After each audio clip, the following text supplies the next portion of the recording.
Good evening बच्चों। चूँकि good evening नहीं है, रात का 12:30 हो रहा है, 12:45 होने जा रहा है, तो गुड इवनिंग तो नहीं बोल सकते हैं। अब कुछ देर के बाद गुड मॉर्निंग होगा, क्योंकि इस समय घड़ी में 12:45 हो रहा है। विश्वास नहीं है तो हम आपको दिखा दें, वहाँ घड़ी टंगी है, 12:45 हो रहा है। थोड़ा सा कैमरा को घुमा के दिखा दे रहे हैं, देख लीजिए।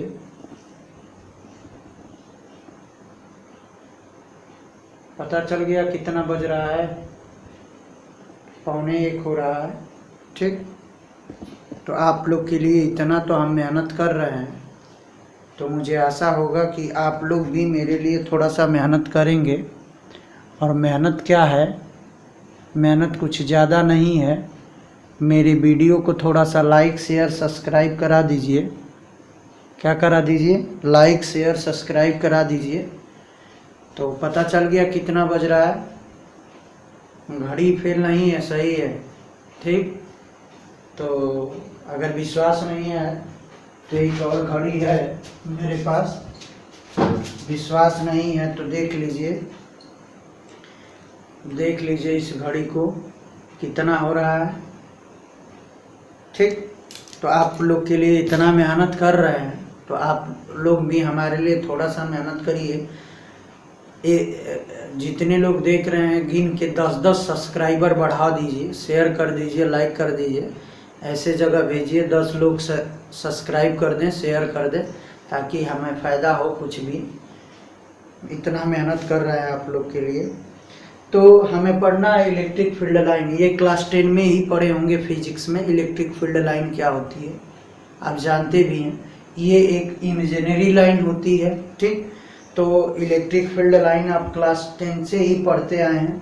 ठीक, जैसे कह दिया कि फील्ड लाइन बताना है कि कब सिलेंड्रिकल फील्ड लाइन बनेगा, कब स्फेरिकल फील्ड लाइन बनेगा। ठीक, कब ये कभी कभी पूछ देता है, तो देखो कह देगा कि एक सिंगल चार्ज है, उसका फील्ड लाइन ड्रॉ करो। वेरी इंपॉर्टेंट है। एक सिंगल चार्ज है, कह दिया कि इसका फील्ड लाइन ज्ञात करो, तो field line draw field line. ठीक, तो हम ड्रॉ कर रहे हैं फील्ड लाइन किसकी? Electric field. तो यहां लिख लो इलेक्ट्रिक फील्ड लाइन ड्रॉ कर रहे हैं डिफरेंस चार्ज कंडक्टर के लिए। तो देखो, अगर मान लेते हैं कि हमारे पास प्लस चार्ज है, तो इसका इलेक्ट्रिक फील्ड लाइन किधर होगा? तो ध्यान से देखिए, इसका इलेक्ट्रिक फील्ड लाइन जो होगा वो कहां से स्टार्ट होगा? स्टार्ट होगा कहां से? सेंटर से। और एंड कहां होगा? इनफाइनाइट। बात समझ में आई? तो ये आपका इलेक्ट्रिक फील्ड लाइन किसका हो गया? प्लस का हो गया। बात समझ में आई? तो ये नोट दिमाग में याद रखिएगा, ये वेरी वेरी इंपॉर्टेंट है। ठीक, ये क्या है? वेरी वेरी इंपॉर्टेंट है। तो लिखेंगे क्या? The field line of positive charge start from कहां से? Starting from positive charge point से, और एंड कहां तक? इनफाइनाइट तक। तो लिखेंगे दे स्टेंड टू इनफाइनाइट, यानी ये इनफाइनाइट तक स्टेंड होता है। ठीक, अब ये इसका शेप कैसा होगा? तो इसका जो पूछता है कि ये अगर पॉजिटिव चार्ज है तो इसका जो लुक होगा, ठीक, वो कैसा होगा? तो इसका जो फील्ड लाइन होगा ये कैसा होगा? तो स्फेरिकल होगा। कैसा होगा? स्फेरिकल। ठीक, स्फेरिकल होगा, स्फेरिकली। ठीक, तो ये हो गया स्फेरिकली सिमेट्रिक। कहीं भी खींचेंगे, यहां भी खींचेंगे तो ये देखो ऐसे बनेगा, यहां भी खींचेंगे तो ऐसे इलेक्ट्रिक फील्ड बनेगा। ठीक, तो ये स्फेरिकली बनेगा। अगर हमारे पास निगेटिव चार्ज है तो निगेटिव चार्ज का भी वही केस होगा। ठीक, लेकिन अंतर क्या होगा? बस अंतर होगा कि ये स्टार्टिंग कहां से? फ्रॉम एंड से। कहां से? इनफाइनाइटी से। और एंड कहां होगा? निगेटिव चार्ज पे। तो यानी लिखेंगे कि ये जो है दे स्टार्ट फ्रॉम इनफाइनाइटी, ठीक। लिखेंगे क्या कि जो electric field line negative point charge का, यानी field line of negative point charge का कहां से स्टार्टिंग होता है, तो ये स्टार्ट होगा कहां से, इनफाइनाइट से, ठीक। और एंड कहां होगा, तो इनवर्ड यानी that is centre negative charge पे। इसका भी कौन सा शेप होगा, लुक, तो ये भी आपका लुक स्फेरिकल होगा। क्या होगा, स्फेरिकल, स्फेरिकली सिमेट्रिक। तो ये पूछता है कि अगर कह देगा क्वेश्चन में कि पॉजिटिव चार्ज है, उसका इलेक्ट्रिक फील्ड लाइन ड्रा करो, तो आप ड्रा कर लेंगे ये, ठीक। ये भी स्फेरिकली होगा लुक इसका, कहीं भी अगर ड्रा कर। तो ये हुआ आपका। अब चलते हैं आगे, electric field line to equal opposite charge, to equal and opposite charge. तो ये आपका एक पॉइंट चार्ज पॉजिटिव के लिए या निगेटिव के लिए। अब क्वेश्चन दे दिया कि टू चार्ज हो, इक्वल हो, ठीक, कैसा हो, इक्वल हो बट अपोजिट होना चाहिए। तो अगर यहाँ प्लस है या माइनस है, तो दो चार्ज हो गया, ठीक। और ये दोनों चार्ज का क्या है, इक्वल होना चाहिए, ठीक। क्या होना चाहिए, इक्वल होना चाहिए। और इक्वल चार्ज हो गया, ये एक प्लस हो गया, एक माइनस हो गया। अब कह रहा है कि इसका फील्ड लाइन ज्ञात करना है, फील्ड लाइन बनाना है, ड्रॉ करना है, ठीक। तो फील्ड लाइन ड्रॉ करना है, तो देखो ये आपका निगेटिव की तरह,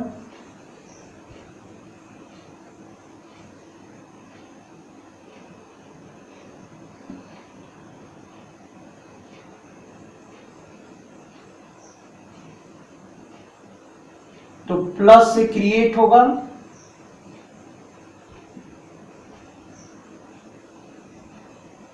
और कहां जाएगा, निगेटिव की तरफ। बात समझ में आई।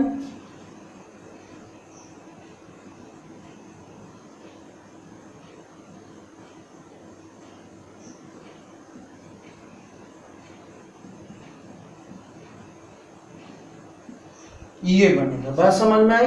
एक स्ट्रेट लाइन इधर आएगा, ये ठीक।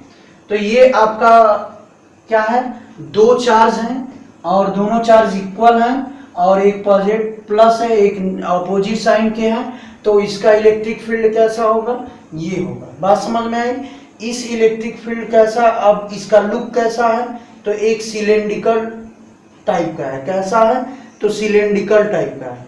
तो यहां क्या लिखेंगे, सिलेंड्रिकल,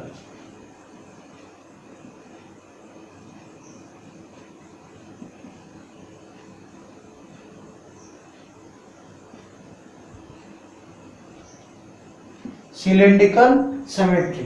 तो कैसा इसकी आकृति है, लुक है, सिलेंड्रिकल सिमेट्री की। अब आगे चलते हैं, मिटा दें। अब आगे चलते हैं, अगर दोनों चार्ज सेम हो और साइन भी उसका सेम हो, यानी क्या हो कि ऐसे टू इक्वल चार्ज और पॉजिटिव पॉइंट चार्ज हो, यानी पॉजिटिव चार्ज हो या निगेटिव, दोनों सेम हो।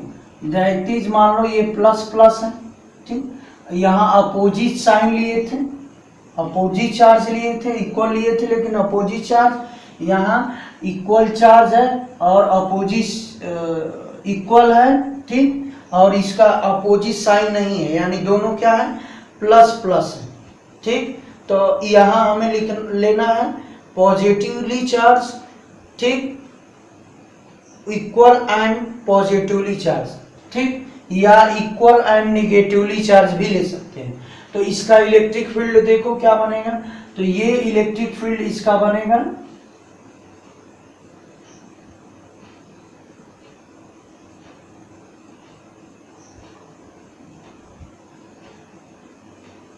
ठीक, ये बने।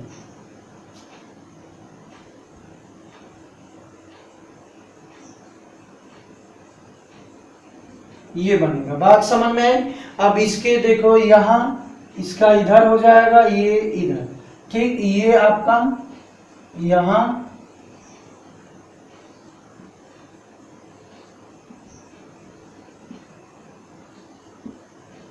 ये, ठीक। तो मुझे आशा है कि एक और खींच लीजिए, 3 ही है ना, इसमें 4 हो गया, इसमें 4, तो एक खींच सकते हैं, कोई दिक्कत नहीं है, है ना।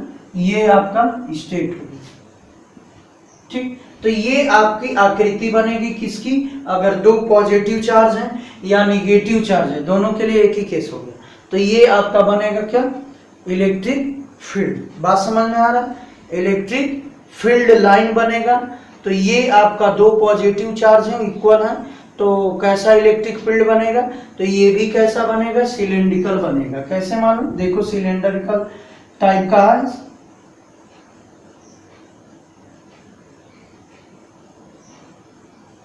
Cylindrically symmetric. कैसा बनेगा, सिलेंड्रिकली सिमेट्रिक। अब चलते हैं, मिटा दें। अब चलते हैं कि मान लो कि कोई हमारे पास एक रॉड है, ठीक, ठीक, क्या है, हमारे पास एक रॉड है, प्लेन कंडक्टर है, मान लेते हैं ये प्लेन कंडक्टर हो गया, ठीक। अगर इसे पॉजिटिव चार्ज है, ठीक, इस पे क्या है, ये क्या है आपका, पॉजिटिव चार्ज वाला आपका प्लेन है, ठीक, कंडक्टर। इस पे इलेक्ट्रिक फील्ड कैसा बनेगा, तो जो इस पे इलेक्ट्रिक फील्ड बनेगा वो कैसा बनेगा, तो ध्यान से देखो, ये जो है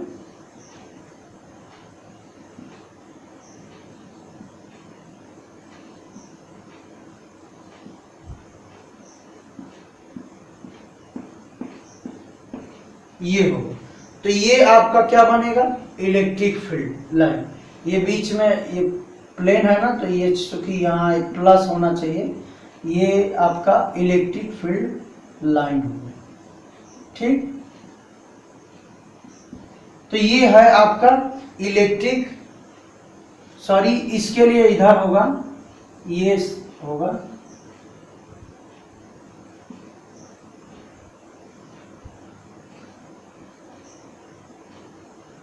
प्लस से दूर हटती है, इलेक्ट्रिक फील्ड लाइन क्या होती है, प्लस से दूर हटती है, ठीक। तो ये आपका किसका हो गया, तो ये इलेक्ट्रिक फील्ड किसका हो गया, पॉजिटिवली चार्ज प्लेन कंडक्टर का, पॉजिटिवली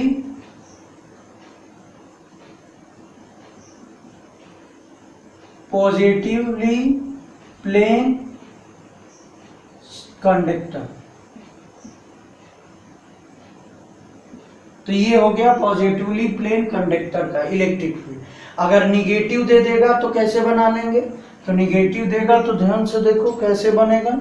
तो निगेटिवली के लिए यहाँ मान लेते हैं कि ये आपका निगेटिव चार्ज हो गया ये कंडक्टर पे, तो ये आपका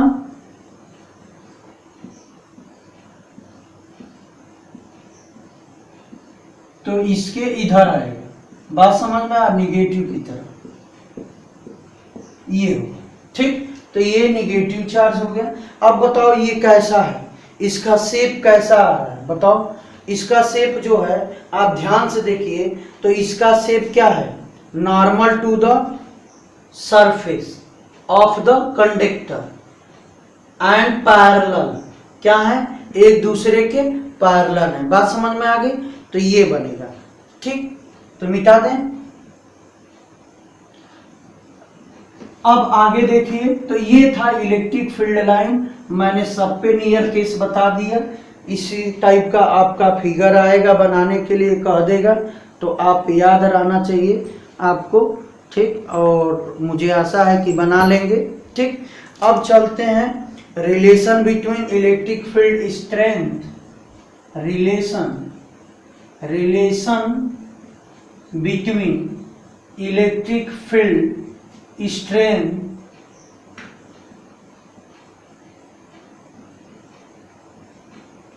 इलेक्ट्रिक फील्ड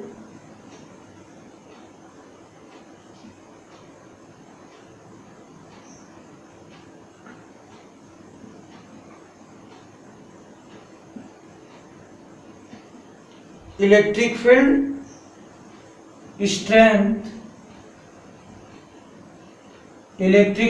स्ट्रेंथ, ठीक, end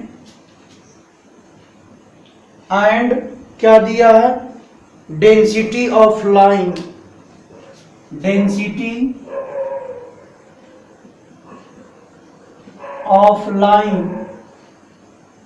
of force.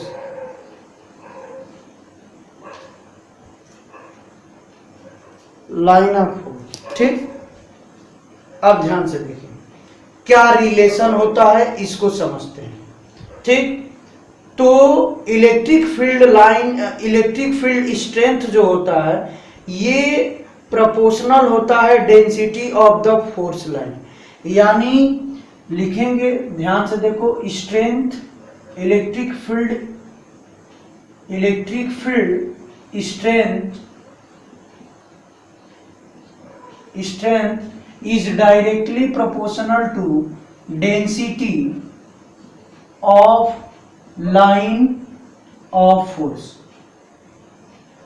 Line of force के डायरेक्टली क्या होता है, प्रोपोर्शनल होता है, ठीक, डायरेक्टली प्रोपोर्शनल होता है। इसका मतलब क्या हुआ, तो ध्यान से सुनो। अब देखो इसको समझो कैसे, जैसे मान लेते हैं कि ये आपका इलेक्ट्रिक फील्ड लाइन जा रही है, फोर्स, लाइन ऑफ फोर्स, ठीक। तो ध्यान से देखो, ये जैसे हमने मान लिया, ठीक। अब इसका मतलब कहता है कि किसी पॉइंट पे इलेक्ट्रिक फील्ड स्ट्रेंथ क्या होता है, तो ये जो होता है प्रोपोर्शनल होता है density of line of force के, ठीक। तो इसका मतलब ये हुआ कि अगर हम एक यूनिट एरिया अगर लेते हैं, कोई सरफेस, एक यूनिट एरिया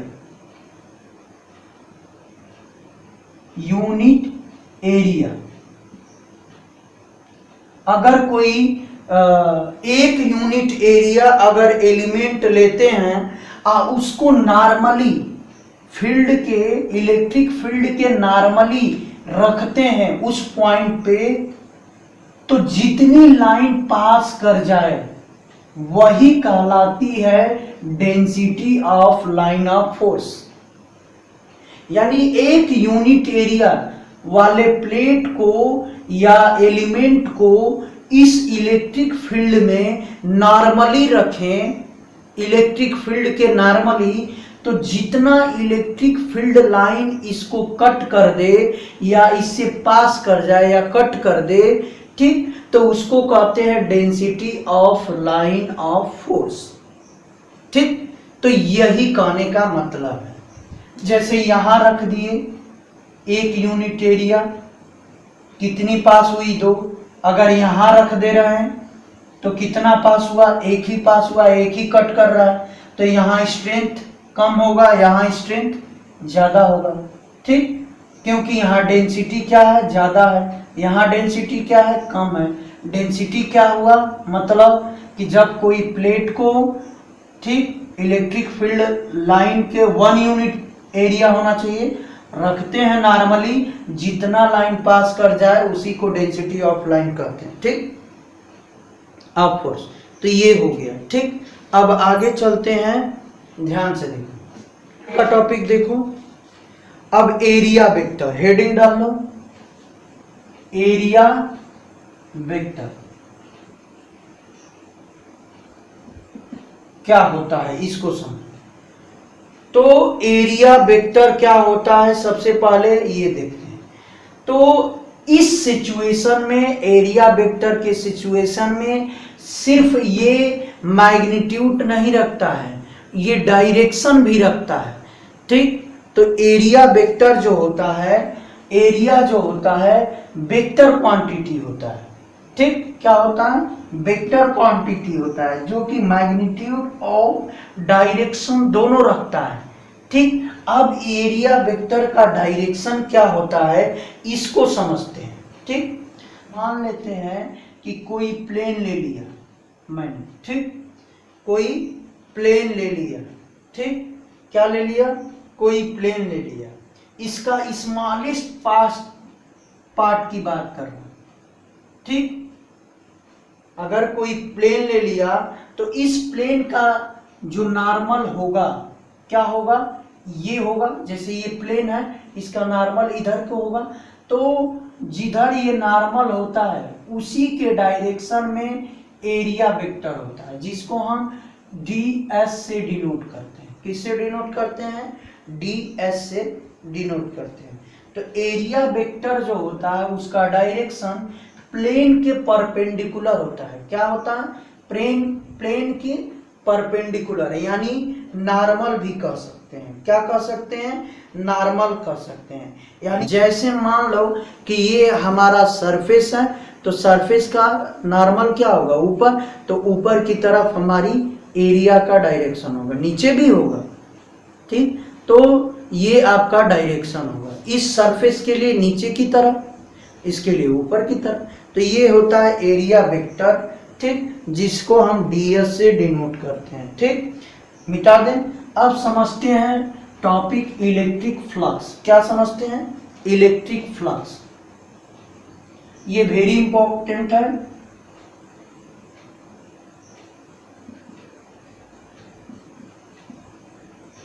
इलेक्ट्रिक फ्लक्स ये बार बार पेपर में पूछता है कि इलेक्ट्रिक फ्लक्स क्या होता है, इसकी यूनिट क्या होती है, कभी कभी पूछ देता है 1 नंबर में, छोटा सा आधा नंबर में। तो इसको आप ध्यान रखिएगा कि इलेक्ट्रिक फ्लक्स या इलेक्ट्रिक फ्लक्स का यूनिट क्या होता है, इसको थोड़ा सा याद रखिएगा।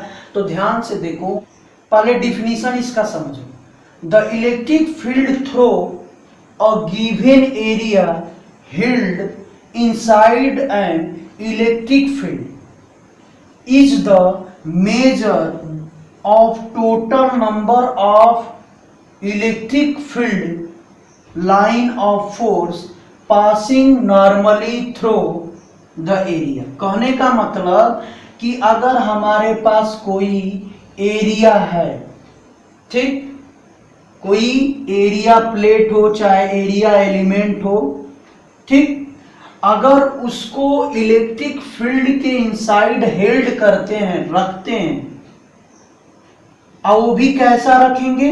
Normally through the area. Area के, जैसे ये आपका प्लेट हो गया, इसमें इसको ऐसे नॉर्मली रखें, ठीक। तो जितने नंबर आप फील्ड लाइन पास कर जाएंगे टोटल, वही कहलाता है इलेक्ट्रिक फ्लक्स। बात समझ में आई? एक बार और समझ लो कि एक given area held inside an electric field, electric field इसके इनसाइड हेल्ड कराएं, ठीक। The measure of total number of electric field, तब उस समय टोटल इलेक्ट्रिक फील्ड कितना हेल्ड कर रहा है उसको मेजर करें। लेकिन एक शर्त होना चाहिए कि जो लाइन ऑफ फोर्स हेल्ड किया वो passing normally through the area, यानी एरिया के क्या होना चाहिए? नॉर्मली होना चाहिए, परपेंडिकुलर। तो उसको कहेंगे इलेक्ट्रिक फ्लक्स। स्क्रीनशॉट ले लीजिए। अगर मान लेते हैं कि अगर कोई प्लेट एरिया जो है किसी एंगल पे हो, तब उस समय इलेक्ट्रिक फील्ड कितना होगा? फ्लक्स। तो एक बात जान जाओ, फ्लक्स निकालने का फार्मूला जिसको हम फाई से डिनोट करते हैं, किससे डिनोट करते हैं? फाई से, ठीक। तो फाई अगर निकालेंगे तो E इंटू एस होगा, यानी delta phi is equal to E into delta S. ये हो गया आपका क्या? इलेक्ट्रिक फ्लक्स कहते हैं। तो ये फार्मूला होता है, ठीक। यानी एरिया कितना दिया है, कितनी इलेक्ट्रिक फील्ड लाइन पास कर रहा है, दोनों का मल्टीप्लाई कर देंगे, इलेक्ट्रिक फ्लक्स निकल जाएगा, ठीक। अब अगर मान लेते हैं कि किसी एंगल पे हो, जैसे मान लेते हैं कि ये जो प्लेट है किसी एंगल पे है, किस एंगल पे है? किसी एंगल पे, ठीक। चाहे ऐसे बना लो,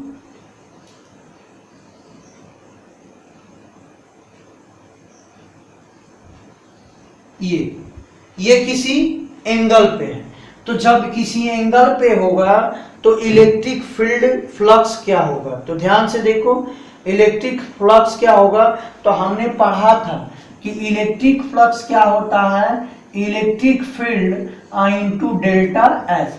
इलेक्ट्रिक फील्ड क्या होना चाहिए, नॉर्मली होना चाहिए, किसके, डेल्टा एस के, यानी एरिया के। ठीक, तो ध्यान से देखो, मान लेते हैं कि इसका इलेक्ट्रिक फील्ड लाइन ये गया है, ठीक, ये इलेक्ट्रिक फील्ड लाइन गया, ठीक जाएगा। अब यहां देखो मैंने एक ले लेता है, एक केस ले लेता हूं बस ये वाला।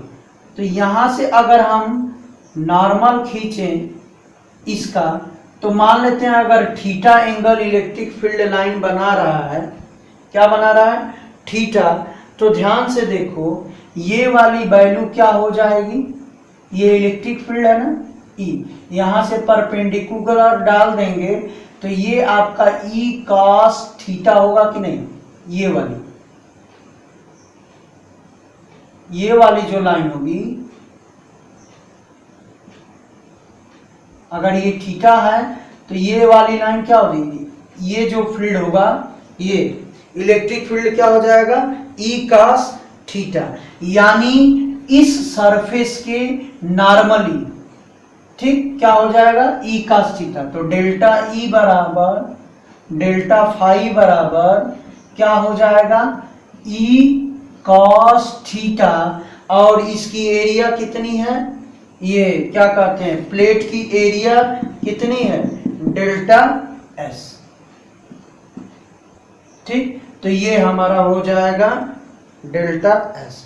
ठीक, तो कर लेंगे, कोई दिक्कत, ये आपका इंटू, अगर वेक्टर फॉर्म में लिखेंगे, ठीक, तो ध्यान से देखो इलेक्ट्रिक फील्ड हमारा वेक्टर फॉर्म में होता है और डेल्टा एस क्या होता है, वेक्टर फॉर्म में होता है। ठीक, तो ये आपका इलेक्ट्रिक फ्लक्स होता है। ठीक, E dot air delta S, आप पढ़े भी हैं, ए डॉट बी बराबर क्या होता है, ए बी कॉस थीटा। तो देखो ई एस कॉस थीटा हो सकता है ना, तो ये आपका हो गया। तो ये अगर किसी एंगल पे है तो इलेक्ट्रिक फ्लक्स कैसे निकालेंगे, तो ये निकालने का तरीका है। इसका यूनिट क्या होता है, तो नोट कर लीजिए, unit of electric flux equal to होता है न्यूटन मीटर स्क्वायर, कितना होता है, न्यूटन मीटर स्क्वायर पर कूलम। तो ये होता है आपका क्या, यूनिट। बात समझ में आई, तो मुझे आशा है कि यूनिट आपको समझ में आ गया, न्यूटन मीटर स्क्वायर पर कूलम इसकी एसआई यूनिट है। ये फ्लक्स क्या होता है, स्केलर क्वांटिटी होता है।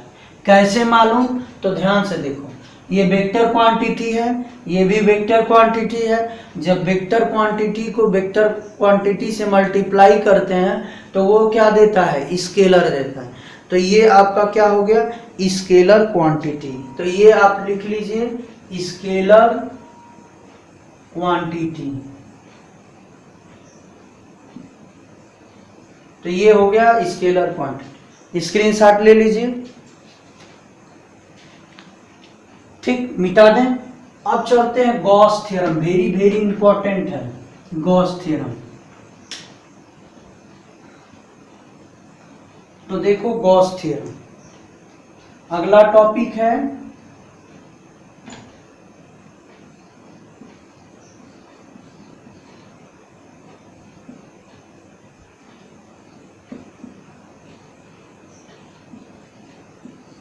Theorem, Gauss theorem. लीजिए, स्टेटमेंट कहता है कि जो टोटल इलेक्ट्रिक फ्लक्स होगा थ्रू अ क्लोज सरफेस, कैसा surface, close surface, is 1 by epsilon, 1 by कितना, epsilon times the net charge enclose by the close surface. इस सरफेस पे कितना टोटल चार्ज है उसका 1 बाई साइलम नॉट गुना होता है कौन, टोटल इलेक्ट्रिक फ्लक्स। आइए कौन कहता है, गॉस थ्योरम। ठीक, ये होता है। कैसे होता है इसको प्रूफ कर दिया जाए तो मिटा दें, प्रूफ लिखते हैं। अब ध्यान से देखो, मान लेते हैं कि हमारे पास एक क्लोज सरफेस है। क्या है? एक क्लोज सरफेस है, ठीक। ये क्लोज सरफेस है, इसको गॉसियन सरफेस बोलते हैं। क्या बोलते हैं? Gaussian surface. तो एक हम मान लेते हैं इस पे चार्ज कितना है, क्यू। टोटल नेट चार्ज कितना है, मैंने मान लिया क्यू। अब ध्यान से देखो, ठीक। अब यहां देखो कि हमने चार्ज मान लिया, पॉइंट चार्ज यहां मान लिया क्यू।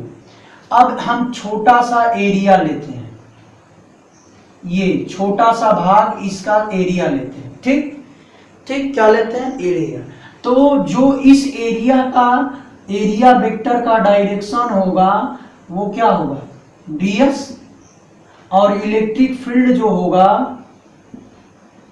वो इसके नॉर्मली होगा, यानी सरफेस के नॉर्मली होगा।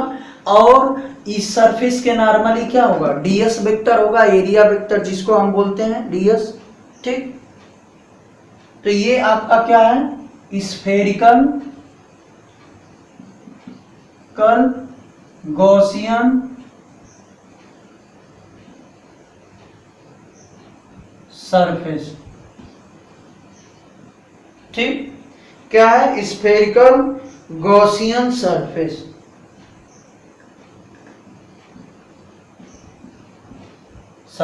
ठीक। अब देखो जो बता रहा हूं, पहले हमें इलेक्ट्रिक फ्लक्स निकालना है। क्या निकालना है? Electric flux, total electric flux. तो ध्यान से देखो, इलेक्ट्रिक फ्लक्स क्या होगा? इस पॉइंट को हम मान लेते हैं ए, ठीक। ध्यान से देखो, एक बात बताओ, इसमें इलेक्ट्रिक फ्लक्स, ये वाला पार्ट लिया हूं मैं, छोटा सा एलिमेंट्री पार्ट, इसमें इलेक्ट्रिक फ्लक्स कितना? फाई ए की value E into delta S होगा कि नहीं? बोलो, होगा कि नहीं? According to formula, total flux का फार्मूला क्या था? फ्लक्स इक्वल टू क्या होता है कि ds area E into ds होता है। अरे ds is a delta S, चाहे ds लिख लीजिए, एक ही बात हो, ठीक। एरिया वेक्टर है तो ये डॉट लिख दीजिए। अगर वेक्टर फॉर्म में नहीं लिखेंगे तो क्या लिखेंगे? ई डी एस, ये लिख देंगे, ठीक। अब ध्यान से देखो, अरे भाई कास थीटा लिखते हैं तो थीटा की वैल्यू यहां क्या है? ई और एस में थीटा की वैल्यू क्या है? 0 है। तो ये कास 0 हो गया, तो कास 0 की वैल्यू क्या होगा? 1। तो ये फाई ई की वैल्यू क्या हो गई? D E D S. तो वेक्टर फॉर्म लिखो चाहे ये लिखो, ठीक। तो ये हमारा आ गया किस पे? Electric field of elementary part का, ठीक। हमें टोटल निकालना, टोटल इलेक्ट्रिक फ्लक्स निकालना। अब ध्यान से देखो, टोटल निकालना है तो एक बात ध्यान से देखो कि अगर ये एलिमेंट्री पार्ट का मिल गया, इसी टाइप का एक और होगा, इसी टाइप का एक और होगा, इसी टाइप का एक और होगा, बहुत सारे होंगे, सबको जोड़ दिया जाए, ठीक। कितने होंगे ये नहीं मालूम है, कितने होंगे ये नहीं मालूम है, ठीक। तो सबको जोड़ दिया जाए।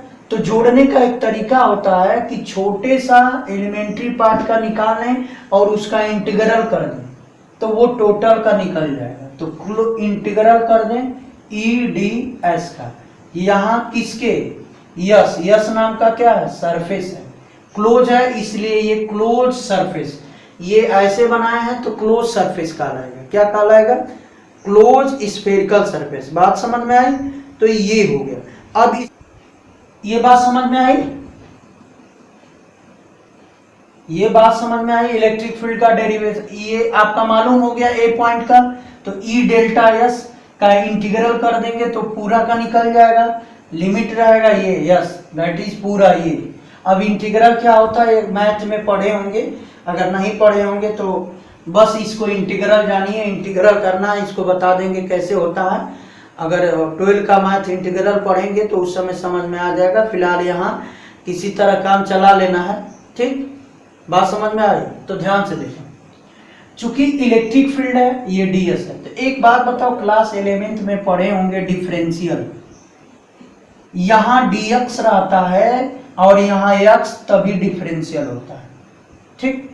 और डिफरेंशियल होता है अगर n है तो क्या होता है, n आगे आ गया और x पे एक पावर घट जाता है डिफरेंशियल में। उसी तरह इंटीग्रल में भी करेंगे तो इंटीग्रल किसका, ds, तो यहाँ ये इंटीग्रल का चिन्ह होता है। देखो इंटीग्रल समझ लो, ये इंटीग्रल का चिन्ह होता है और उसके आगे dx रहता है, इसके बीच में कोई भी क्वांटिटी रहता है, x के पावर मान लेते हैं n, ठीक। तो ये जो वैल्यू होता है ds, जैसे हमने dx लिखा है, ठीक, तो ये x नाम के आदमी का डिफरेंशियल करता है। यहाँ क्या है dx, तो ये किस आदमी का इंटीग्रल करेगा, x नाम का, तो x नाम का आदमी है तो हाँ, तो इसका क्या करता है, x के पावर एक बढ़ जाता है पावर और उसी से भाग दे देते हैं। डिफरेंशियल में क्या होता है कि ये आगे उतर जाता है और एक घट जाता है, लेकिन इसमें क्या होता है, एक बढ़ जाता है और जब बढ़ जाता है तो वो डिवाइड कर देता है, तो ये होता है। तो यहाँ ds है ना, तो s का करेगा, तो चूंकि ये e है तो ये बाहर निकल जाएगा, तो ये हो जाएगा ds, ठीक। अब यहाँ ध्यान से देखो, अब यहाँ कुछ है s नहीं है, तो जैसे हमने डिफरेंशियल करते थे dx कांस्टेंट का, ठीक, तो क्या होता था 0, तो यहाँ 0 नहीं होगा, ध्यान से देखिए, इसको लिख लीजिएगा फार्मूला। अब ये होगा e इंटीग्रल, ठीक। अब देखो यहाँ हम लिख सकते हैं s के पावर 0 ds, s के पावर 0 की वैल्यू क्या आती है, 1 होती है, यानी यहाँ 1 है, समझाने के लिए मैं लिख रहा हूँ। तो e इंटू एक पावर जुटेगा और भाग देगा, ठीक। यानी कहने का मतलब कि ये क्या आएगा, e/1 ये आएगा, यानी क्या आएगा, e इंटू क्या आएगा, e इंटू s। अब यस क्या है भाई, यस क्या है, आपका एरिया है। ये ds क्या था, एलिमेंट्री पार्ट का एरिया, इस बड़े वाले सरफेस की एरिया यस है, तो यस की एरिया यहां रख देंगे, yes is area of sphere, तो लिखेंगे एरिया ऑफ स्फीयर। तो E इंटू एरिया का स्फीयर का एरिया क्या होता है, आपको मालूम होना चाहिए, क्या होता है 4 पाई r स्क्वायर होता है ना, पाई r स्क्वायर नहीं, 4 पाई r स्क्वायर स्फीयर की एरिया। अब इलेक्ट्रिक फील्ड क्या होता है, तो 1/4 pi epsilon not into 4 pi r square, क्या होगा 4 pi r square. Electric field क्या होता है, एक minute, electric field q by r square into 4 pi r square. बात समझ में आई, इलेक्ट्रिक फील्ड का फार्मूला। अब देखो 4 से 4 पाई से पाई, 4 से 4 पाई, r स्क्वायर से r स्क्वायर करें तो क्या बचा हमारा q बटा साइलम नॉट, तो यही होता है, ठीक। तो इसको कर लीजिए, इलेक्ट्रिक फील्ड का गॉसियन सरफेस का क्या है, डेरिवेशन है, कर लीजिए इसको।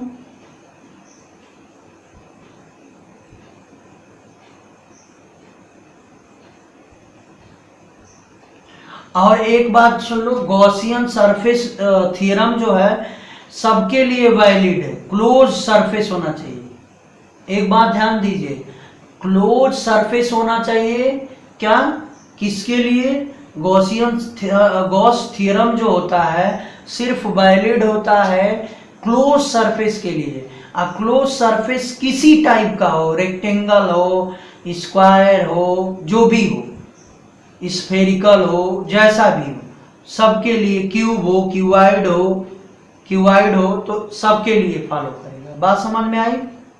ठीक।